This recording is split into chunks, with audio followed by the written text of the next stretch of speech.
weeks of pregnancy, the baby will continue to gain weight and accumulate more body fat.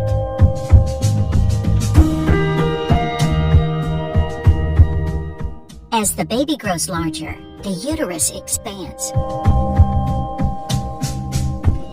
and the mother may experience increased discomfort, especially in the lower back, pelvis, and abdomen.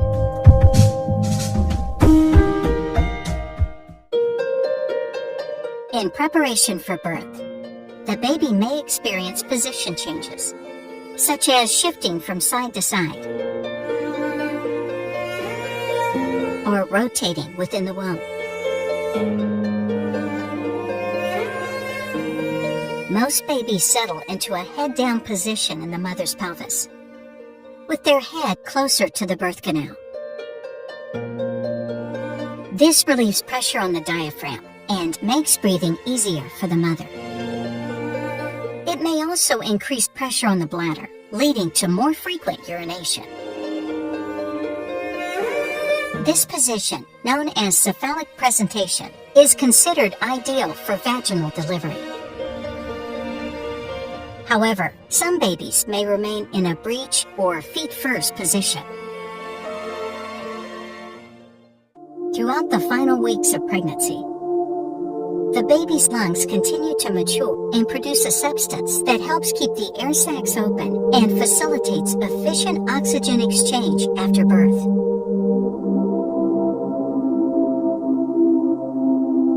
The baby may engage in practice breathing movements in the last weeks. These movements involve rhythmic contractions of the diaphragm and chest muscles, aiding in lung development and preparation for breathing air after birth. In anticipation of labor and impending parenthood, the mother can bring about a range of emotions. She may feel excited, anxious, nervous, or a combination of these emotions. Many mothers experience a surge of energy and a strong desire to prepare for the baby's arrival.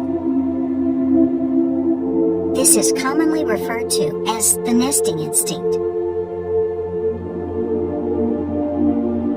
She may have an intense urge to clean, organize, and set up for the baby.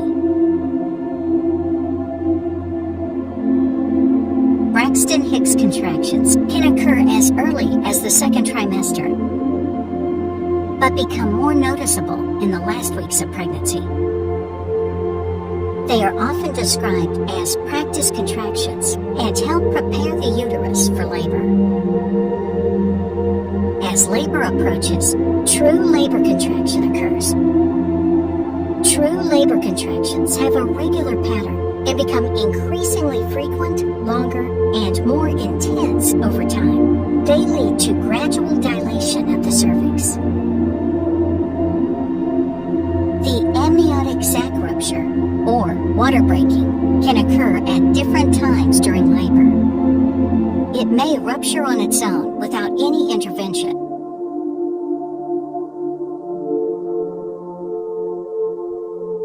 Or, if the amniotic sac hasn't ruptured naturally, the healthcare provider may intentionally rupture the amniotic sac using a sterile instrument called an amniotomy hook.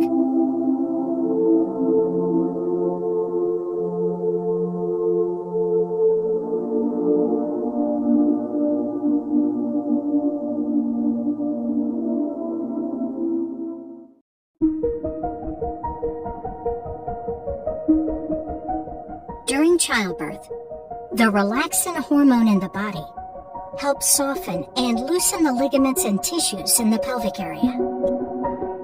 This allows the vaginal walls and perineum, the space between the vagina and anus, to become more flexible and stretchy. Then the cervix begins to change in preparation for delivery. It starts to soften, thin out, and dilate. The cervix gradually opens, dilates, to allow the baby to pass through. It is typically measured in centimeters, with 10 centimeters indicating full dilation and readiness for pushing. Once the cervix is fully dilated, the mother enters the pushing stage.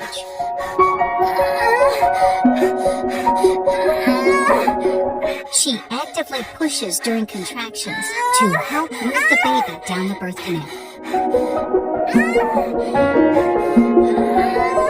As the baby's head moves through the birth canal, the vaginal walls stretch to accommodate its size. The vaginal tissues are designed to be elastic, allowing for significant stretching without causing permanent damage.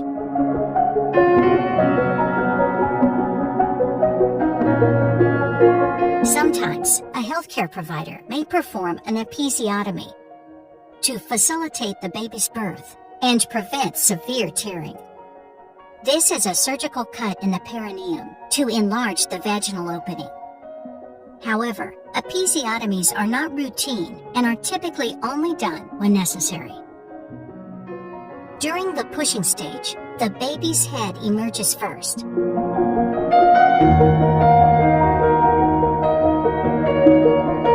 Followed by the rest of the body. The baby's shoulders rotate to align with the pelvic outlet, allowing a smooth passage through the birth canal.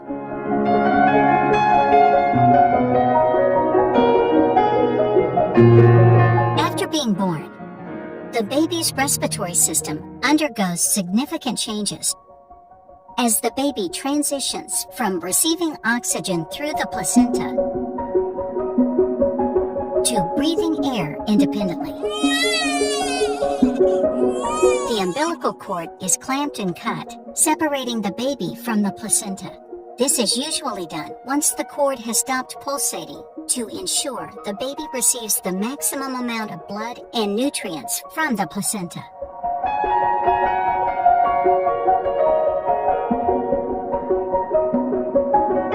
The mother will continue to have contractions to deliver the placenta. This stage is typically shorter and less intense than the previous stages of labor. The healthcare provider evaluates the baby's condition, including vital signs, weight, and overall well-being.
on the mother and foster a stronger bond between both parents and the baby.